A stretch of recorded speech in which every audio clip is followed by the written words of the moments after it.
Hello guys! আজি আকৌ চাওক নাইকাৰ পৰা পাৰ্চেল আহিছে।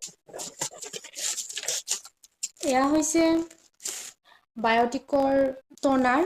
এইটো মই ইউজ কৰি আছোঁ, আগতে ইউজ কৰিছোঁ, বহুত ভাল হয় এইটো। আপোনালোকে ইউজ কৰিব পাৰে। এয়া মই দুটা অৰ্ডাৰ দিছিলোঁ। আৰু নেক্সট প্ৰডাক্টটো হৈছে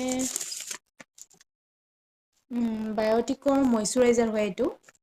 এয়াও মই দুটা অৰ্ডাৰ দিছিলোঁ, এয়া চাওক। এইটোও বহুত ভাল হয়। নেক্সট প্ৰডাক্টটো হৈছে এইটো মিনি স্পঞ্জ। সেইটো মই অৰ্ডাৰ দিছিলোঁ, কেনেকুৱা হয় নাজানো। এয়া সৰু সৰু স্পঞ্জ হয়। ইয়াত 8টা আছে। আণ্ডাৰ আই মেকআপ কৰিবৰ বাবে ইউজ কৰিব পাৰি। আৰু কেনেকুৱা ধৰণৰ হয় সেইটো মই ইউজ কৰিয়ে জনাব পাৰিম। কাজল অৰ্ডাৰ কৰিছিলোঁ, হোৱাইট কাজল হয়। হাফ এণ্ড হাফৰ হয় কাজলটো।